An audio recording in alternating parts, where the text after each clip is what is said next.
নমস্কার বন্ধুরা, আশা করি আপনারা ভালো আছেন। আমরাও খুব ভালো আছি।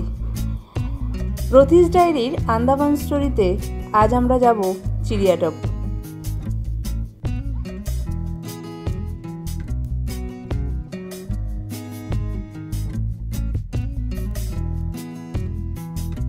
আন্দামান স্টোরির আগের ভিডিওটি ছিল নেতাজি সুভাষচন্দ্র বোস আইল্যান্ড বা রস আইল্যান্ডকে নিয়ে। ভিডিওটি যদি আপনারা কেউ স্কিপ করে থাকেন তাহলে তাদের জন্য ডেসক্রিপশন বক্সে তার লিঙ্কটা দিয়ে দেওয়া হলো, প্লিজ সাথে থাকবেন।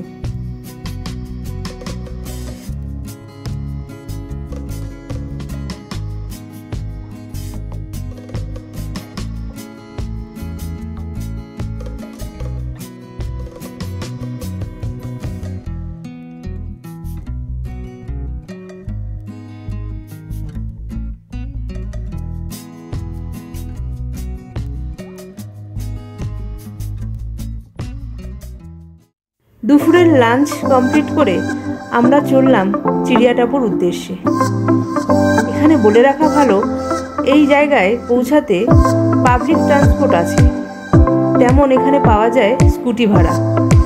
যদি আপনারা চান স্কুটিও ভাড়া নিতে পারেন। আমরা আমাদের গাড়িতেই গিয়েছিলাম। পোর্ট ব্লেয়ার থেকে এর দূরত্ব 25 কিলোমিটার। পাখিদের স্বর্গরাজ্য, অবাধ বিচরণভূমি হলো চিড়িয়াটাপু।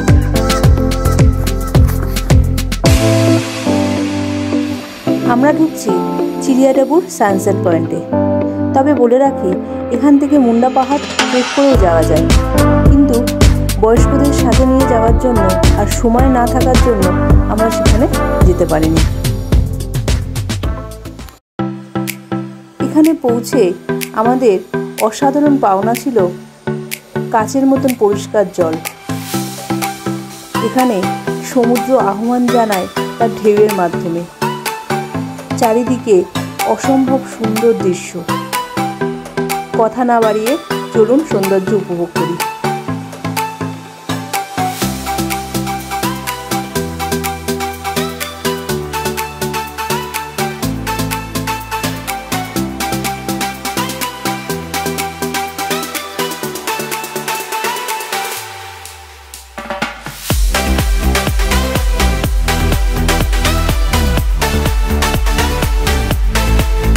এখানে রয়েছে ম্যানগ্রোভের জলাভূমি, অসম্ভব সুন্দর চারিদিক।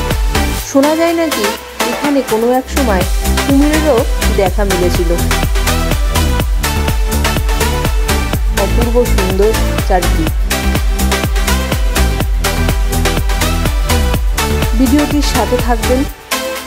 ভালো লাগলে লাইক, কমেন্ট, শেয়ার করবেন। আর চ্যানেলে নতুন এসে থাকলে অবশ্যই চ্যানেলটিকে সাবস্ক্রাইব করে অল বাটনটি ক্লিক করে দেবেন।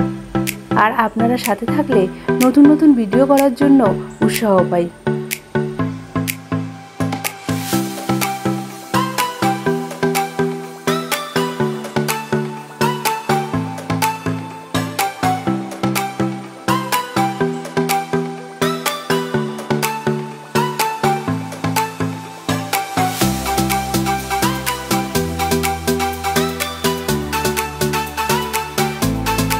সূর্যাস্তের মধ্যে দিয়ে আমরা চিড়িয়াটাপুকে বিদায় জানালাম।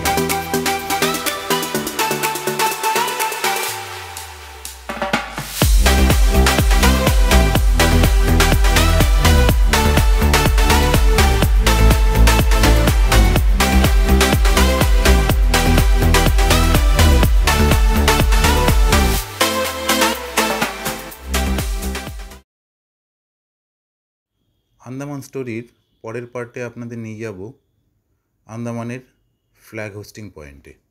জানাবো এখানকার ইতিহাস। সঙ্গে থাকবেন, ভালো থাকবেন। দেখা হচ্ছে তাহলে পরের ভিডিওতে।